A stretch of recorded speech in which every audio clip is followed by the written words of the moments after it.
Okay, so we're back with Santiago's Dead Waspcast, and this is going to be, I think, episode 8. I'm working that from memory, so it's me, Matt Dalby, and Richard Barrett. Brilliant. So the last recording was, I think, back in November. That was me and Adrian, and some really interesting stuff. I always feel like a bit of a dope with Adrian, to be honest, because you'll mention some subject and he'll have some really interesting to come up with in response. So they've been really good to listen back to. But we're now in March. Good God! So we're already 2 and a bit months into publishing the thing. But enough of this waffling. Was there anything you particularly wanted to talk about, Richard? I was a bit. I've not actually thought of anything, to be honest. I've got to admit, I'm pretty much in the same boat. I've arrived somewhat empty-handed today. I blame political affairs. I think my jaw still hasn't managed to lift off the ground after. Yeah. Maybe maybe a good starting point will just be to talk about anything we've done this week. Yeah, go ahead. Have you done anything this week? This week, the main thing I've done is in my new job, sort of cyber stalked various people. Nothing illegal. It's purely for people that we're taking on as contractors. We need to look at their background to make sure that they're going to present the company properly, and make sure that there's nothing on social media or on a cursory search of Google that's going to get them or us in trouble, because most of them are in very senior positions in the job they do. On the whole, there really isn't anything. I mean, I don't want to go into any detail about the job that I do, or where they are, simply because it's intentionally refrain from asking you. Yeah. Besides that, I got 50 quid's worth of bug vouchers, also from work. Have you spent them yet? Not yet, no. They come in the form of a super check. You sort of say where you want your vouchers for, so it could be for anything. So I could, get gym membership or something, but 50 quid, no. I'm getting bucks. Have you got any titles earmarks? No. Last time I kind of went with some vague ideas and got a number of books which were good, and one which was really crucial to the script that I was writing at that time. Yeah. I was writing a piece about, which was sort of starting to move towards being about and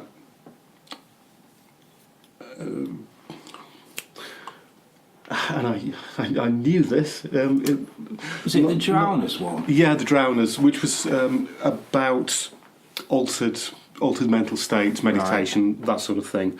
And my mind got stuck on mental health and just kept looping around like a vinyl record in a locked groove. So yeah, thanks for giving the turntable a jolt. Yeah, there was a book which I think is a bit controversial in some circles, which was about the Neolithic mind.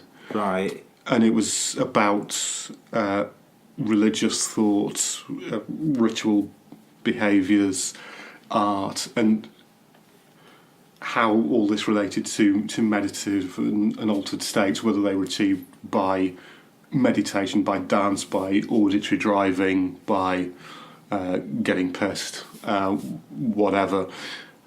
And sort of uses things from archaeology, from neurology, and builds a kind of speculative sort of neurological archaeology around existing artifacts and existing knowledge.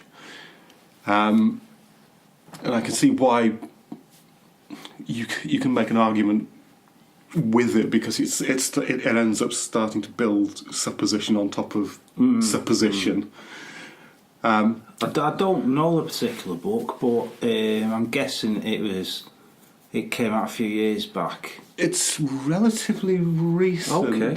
I think the research dates to... Most of the earliest research dates to about early 80s, but there's I think a lot of the research, particularly neurological research, is from mid to late 90s onwards. Right, okay. And the book itself is about 2005. Right. Oh, I'm surprised. From your description of it, it put me in mind of kind of 70s, 80s kind of books, certain titles of which I've looked at myself. All the titles escape me right now, unhelpfully. It's a little more...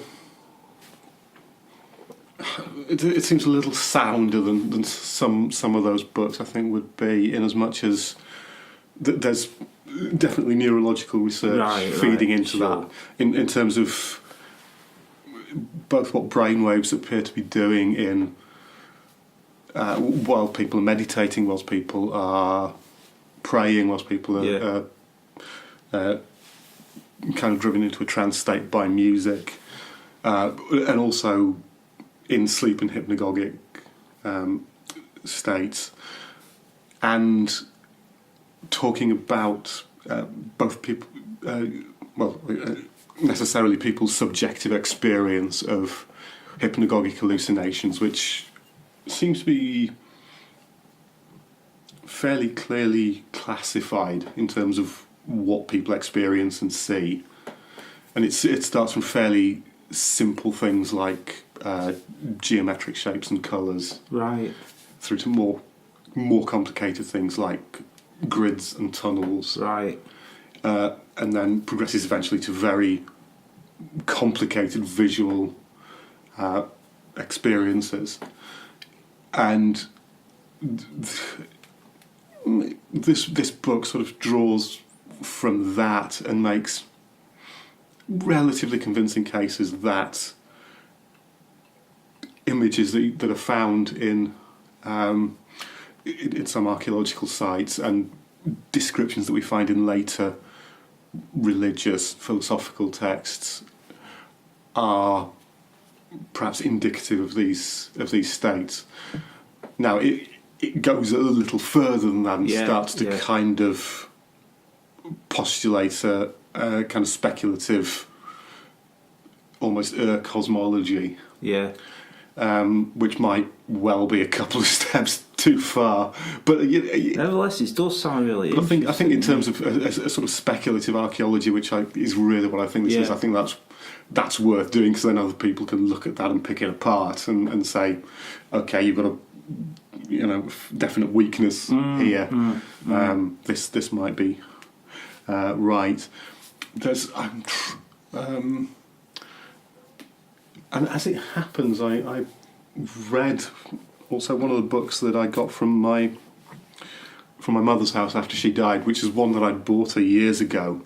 I don't know if you remember, there was a series by Nigel Spivey called How Art Made the World. I don't remember that. And that had some interesting stuff, and there's some overlaps in the research. There's a site in, I think, Turkey, which I believe started to be excavated early 80s, and I think is still being looked at. And I'm going to horrendously mispronounce its name, which I think is called Gobekli Tepe. Okay.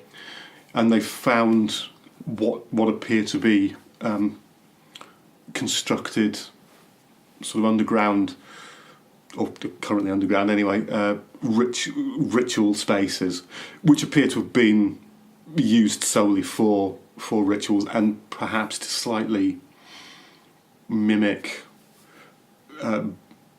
both natural caves but also kind of houses as well to an extent. So that was something that research seems to have come up a couple of times. Is it? I mean, I'm wondering if it'd be possible for you to. I don't want this to turn into a kind of interview, but like you say, really interesting stuff, and it's just sparking off all sorts of questions in my mind. Have you been able to, or are you able to, or is it something you're even interested in doing? You try to unpick what led you to this kind of area of research. It's. Or is that too big a thing to be asking? I don't know. It's probably a lot of things. I mean, actually, again, some of that research comes back to. There was also a book 2 or 3 years ago, I want to say. Don't know if you remember, there was a Radio 4 series called Noise. I don't. And it was, I suspect I'm probably just going to be not remembering a lot of things afternoon. It was broadcast in the mornings, and it kind of dealt with the significance of noise, sound, of music. And it was short programs. It was 15-minute programs, but there was about 20 odd of them. Right. And there was a book that followed that, and that started with caves, right. And with there's speculation, at least, that some of the cave art that we find, and even art in valleys, I think in North America, is related to the resonant properties of those spaces. Interesting. So, I mean, we've been friends for many years, and I've seen you kind of experiment with different areas of art, music being one of them. So, from what you began by talking about, like the music angle, the music aspect of what you were talking about, hadn't really occurred to me, but that's interesting what you say, that your interest in music and noise and sound was one of the things which fed into this area. That's really interesting. As you were speaking, I was thinking about my own interest. It's that I've had over the years in kind of secret histories. An obvious example, it was a key book for me when I read it, was Lipstick Traces, Greil Marcus's Secret History of the 20th Century. I first read that as a kid, and it proved to be a really exciting book for me. A more recent example is, and this might seem like I'm going from a sublime to the ridiculous, but Keith Warrender's books about underground Manchester, all the sort of caverns and tunnels and networks of tunnels and whatnot that exist under Manchester city centre. Yeah. So, as I was listening to you speaking, I was thinking about my own. It sounded like you were talking to a certain extent about a kind of more offbeat historical trend that you're interested in. I was thinking about my own interest in, as I've said, secret histories. Well, there's. I for one, I've not actually read any of those books. I don't know Lipstick Traces at all. I mean, I know the name, and I know people talk about it. What's it actually about? Well, it's Greil Marcus. He starts the American music journalist critic. I suspect at one time in his career another wrote for Rolling Stone. But he takes as his start point the Sex Pistols and sort of works backwards through history and through groups such as the Situationists in the 60s and kind of people like the Ranters, who right now I don't know too much about, but are kind of, if memory serves, I think they were a religious sect.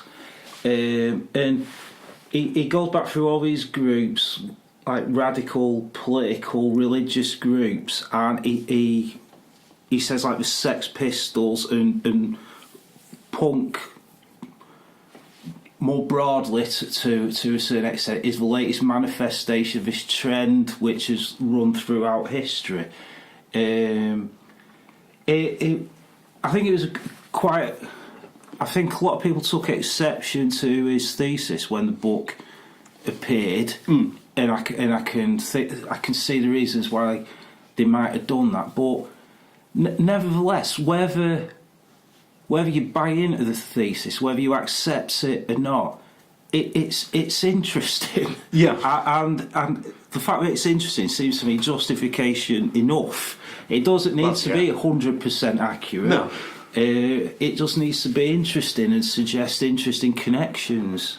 Yeah, I mean, this is exactly the kind of thing that I like about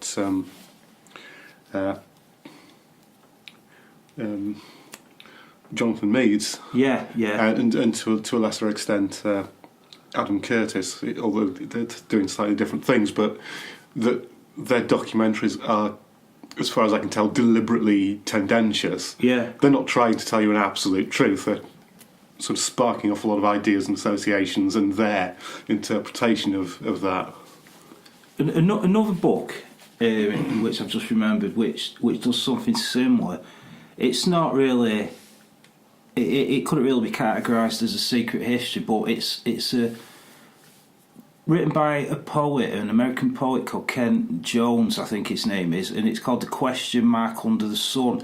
And his idea is, the book is about the last poem the American poet Frank O'Hara wrote before he died, a poem called Talking to the Sun on Fire Island, I think. Kent Jones writes this book trying to demonstrate that this last poem of O'Hara's is so unlike anything that O'Hara has written previously that O'Hara mustn't have written it, that someone else wrote it and credited O'Hara with the writing of it. Largely, I thought the argument was bunkum, but it didn't matter. It was just a great read, and it was a funny, exciting read, and it put lots of interesting, unexpected things together. And yeah, I was like, I read a lot of stuff online about this book at the time I was reading it, and people were getting really angry and annoyed with Kent Jones, and I just thought they were missing the point spectacularly. Yeah, that sounds interesting, because again, I can't say I've ever read any Frank O'Hara. I have big gaping holes in my knowledge on all sorts of things. The only thing I know anything vaguely about in all that is I know a little about Fire Island. All right. And its role in the queer community of the early 20th century. Right. And it was a place where people would go to meet up. Yeah. And that's the extent of my knowledge there. I'm a big fan of Frank O'Hara, to be honest with you. I would definitely say he's one of my favourite poets. A very important poet to me. Famously, there's a book of his called Lunch Poems, supposedly consisting of poems he wrote in his lunch break. And clearly, although he might have sketched out the outline and done some preliminary work on the poems in his lunch break, if they were genuinely all composed in his lunch break, in the form in which we have them today, then it's just outstanding. But I think I like the idea that he claimed not to work hard on his poems, and even though I suspect he worked as hard as anyone else did on their, worked as hard as anyone else does on their poems, and he was spectacularly interested in popular culture, which I am myself, and high culture. Just interested in everything. Oh yeah, yeah. It's sometimes a bit odd that you get these distinctions. I mean, it was interesting what you were saying about this book theorising that he hadn't written this poem. I remember when I was studying English literature and we were reading Marlowe's Dr. Faust. Is it called Dr. Faust by Marlowe, or is it just Faust? I think it may be just Faust in Marlowe. But there's a scene where the devil enables Faust to change shape. Yeah. And so he becomes a woman, and he spends some time sort of playing with his tits, and yeah, and it's fairly low comedy, and obviously lots of kind of pompous critics in later centuries have gone, oh, obviously this isn't Marlowe, this is the work of a lesser hand. And you're like, really? Have you read any Jacobean drama? Seriously. Because there is always this mix of, I mean, obviously Shakespeare's full of sexual puns. Yeah, yeah. And Shakespeare, compared to a lot of Jacobean dramatists, is pretty restrained. Yeah, right. Because you go through some Middleton and Webster, and these things are in a very kind of frenetic, almost hysterical register. You get sort of scenes that are uncovered as kind of tableau, which are sort of corpses entirely drained of blood. In one of the plays, I can't remember which, there's someone dragging, I think, his daughter up and down the stage by her hair while he's condemning her, and she's singing. And there's all sorts of kind of sexual jokes in these things, and violence and absurdity. Yeah.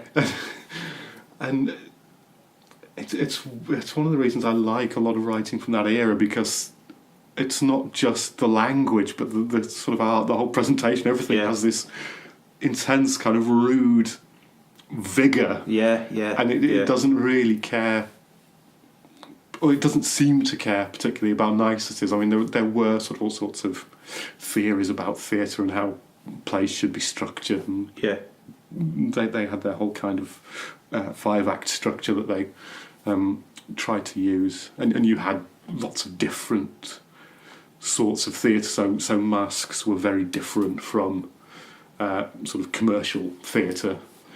But yeah, the idea that Marlowe, a young man who wasn't particularly known for his restraint, wouldn't have written some childish scene about a man playing with tits after being turned into a woman. It's like, yeah, this is very optimistic of you. I think Marlowe is entirely capable of this. It's reminding me of something I'm actually reading at the moment. I'm reading a book, a criticism about Alfred Hitchcock's films. I recently rewatched Vertigo, and I was talking at work to my mate about it, and a couple of days later he brought me in this book by a fella called Robin Wright, I think. I've got it in my bag, but I won't bother checking. And it just goes through about 7 or 8. There are long essay-length chapters on about 7 or 8 of Hitchcock's films, and an introduction where the author kind of surveys. I mean, the book's from the 60s, and he surveys sort of current critical thinking on Hitchcock.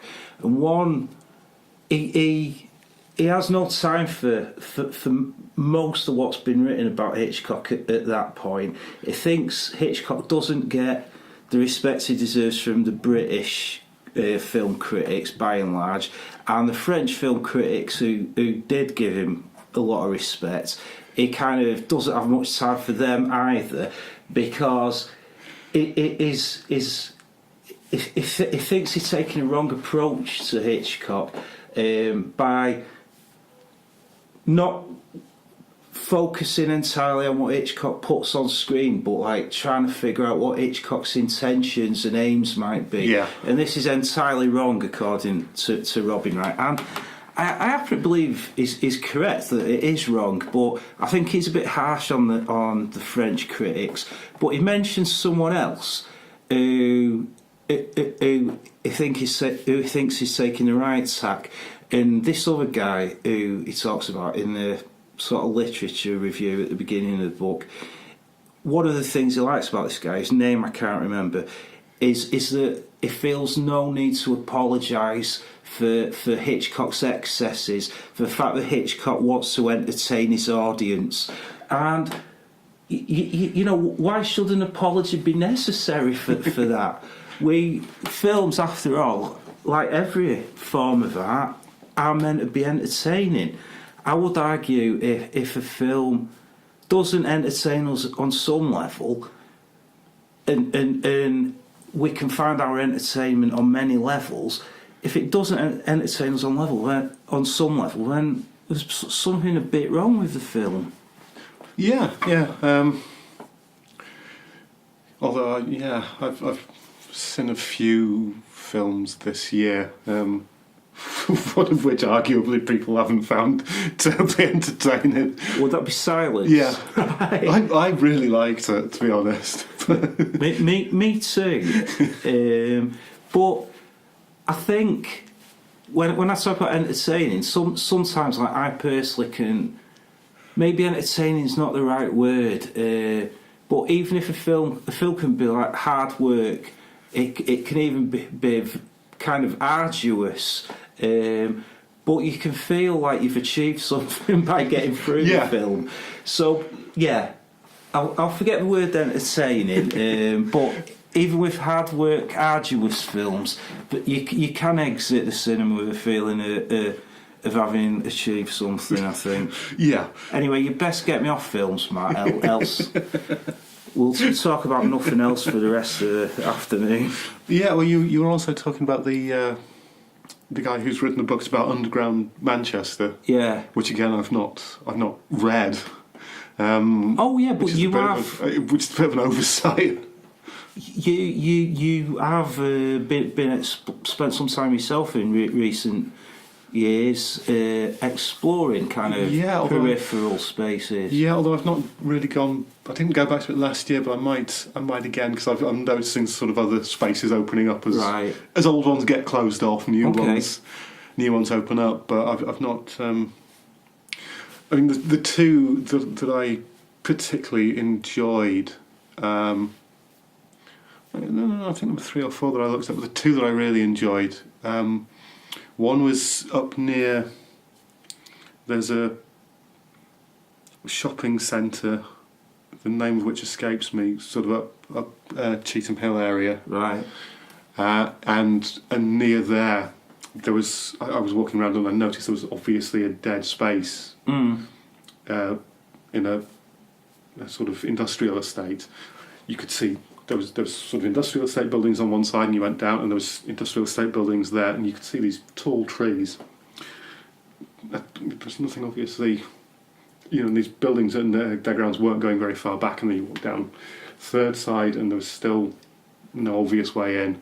Walk down fourth side, and there was obviously a big gap. And so I wandered into that. Found an alleyway between 2 buildings, and there is a huge dead space that's been there for a few years, and it's overgrown. It's used sometimes by homeless people, because it's safe, because people don't wander in there. Although the only evidence I've found there of that really is needles. Right. There was a skull which was, I'm thinking either a dog or possibly a badger. It looked a bit too sort of large and sort of coarse and broad to be a fox. I suppose it might have been a fox, but probably a dog. So I wandered around there filming for some time.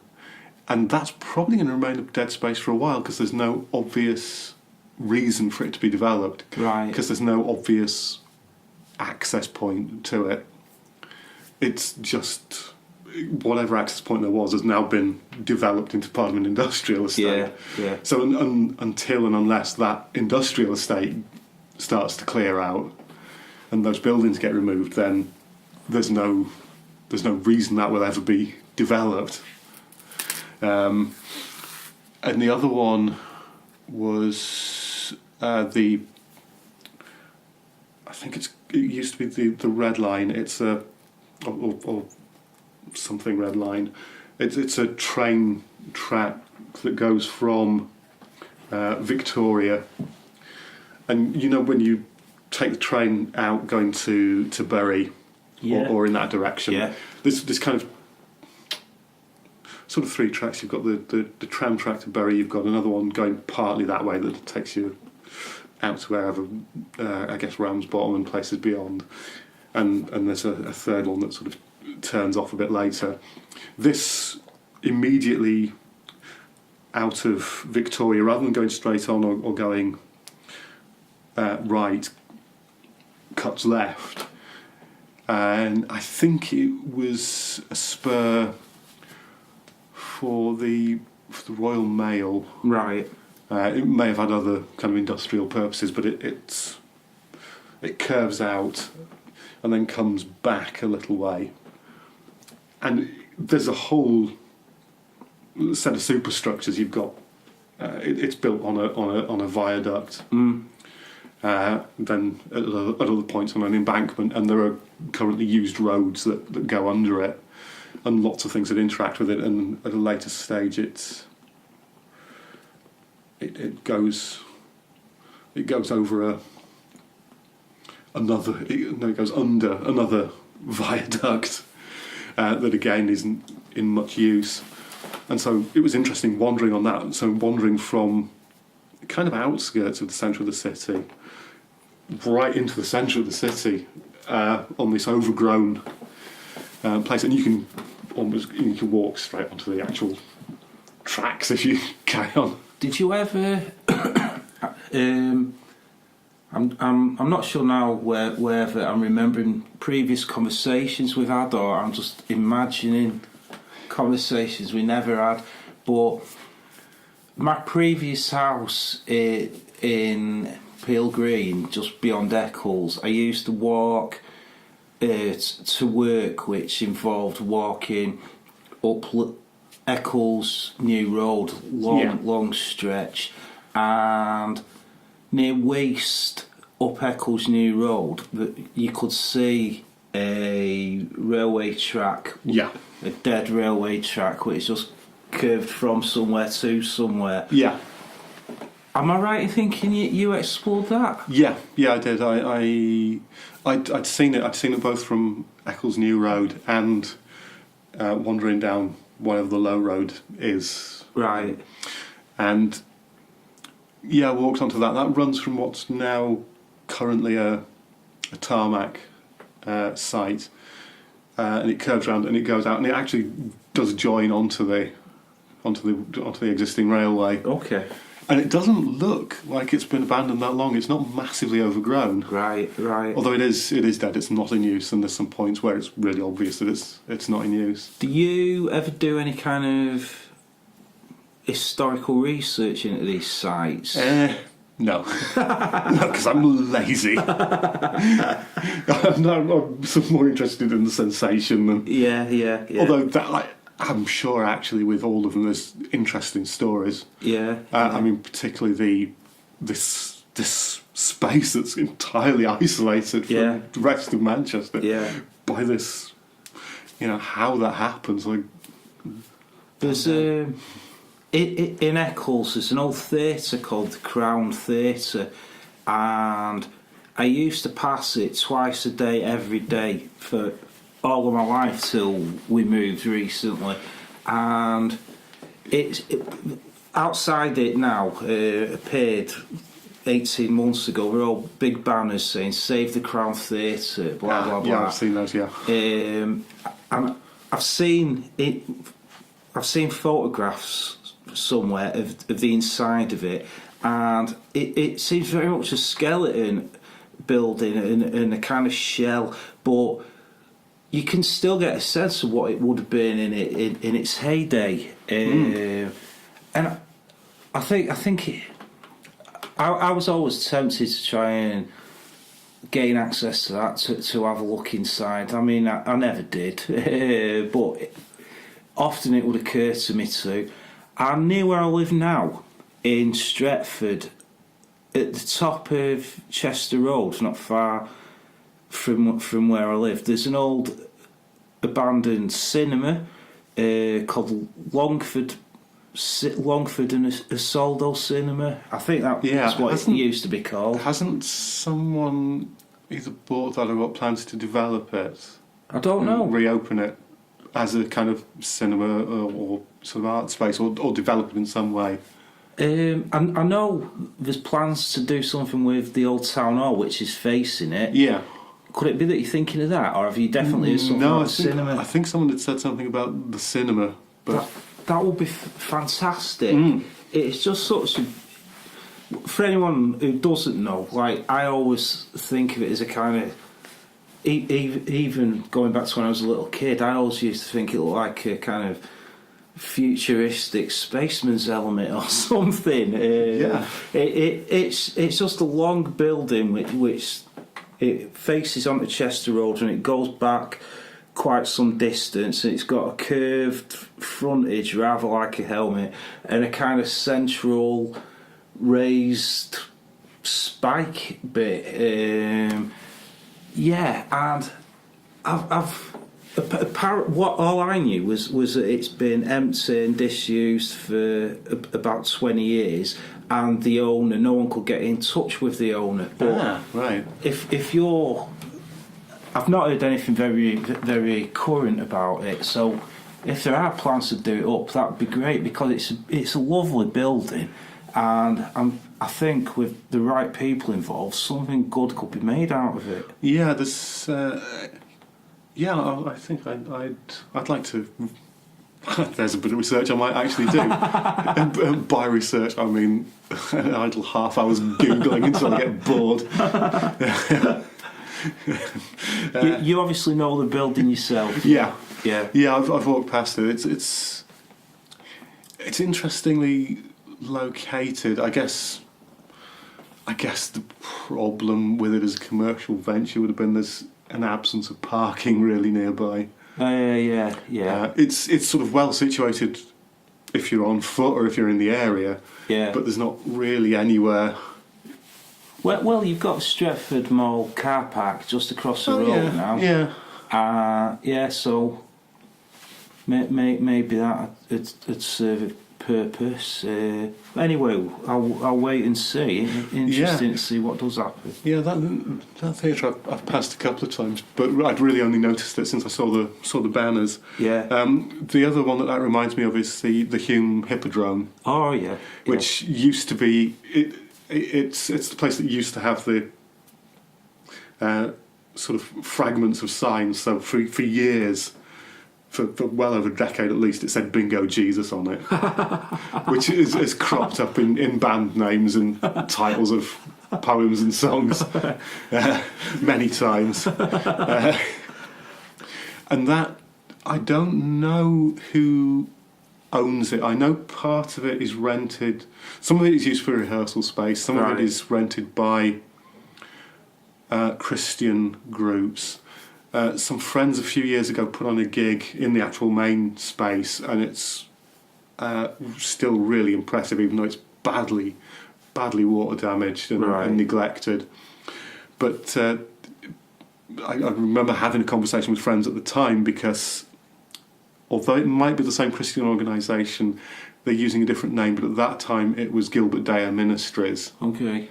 That may not mean anything much, but Gilbert Deya and his wife are wanted in Nigeria, right? Because they were running a Miracle Babies scam, this was a scam whereby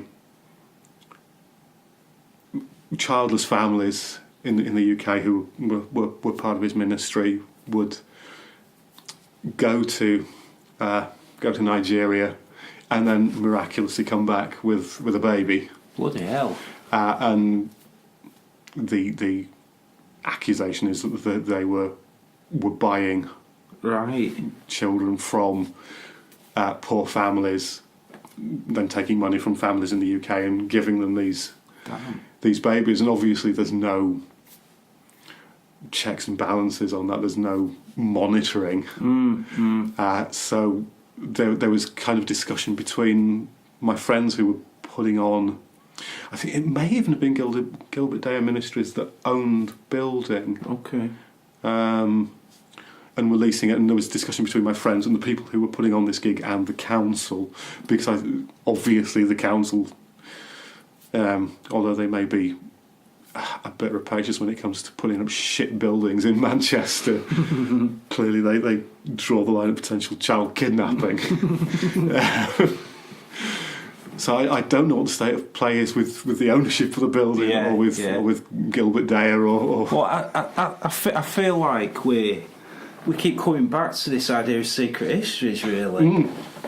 I mean, the thing you've just talked about, was that widely reported? Because I've not heard of this. Yes, it was.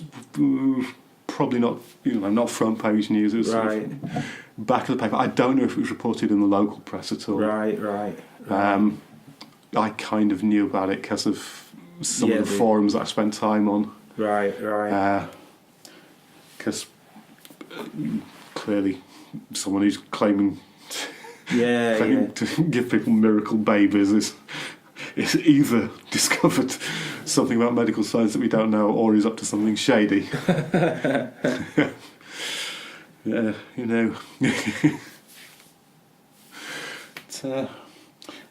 almost at 45 minutes, so I think I'll try to keep control of these for a change. I think we should probably wind it up there. Is there anything else particularly that you wanted to talk about? We've got a couple of minutes. There's nothing right at the top of my mind, but I dare say it won't be very long before something occurred to me. But so it seems like a good point to end it, really, I guess. Excellent. I will do just that, and hopefully I won't have too many long gaping silences where my brain gets stuck to edit out of this. Right, yeah, cool. See you later.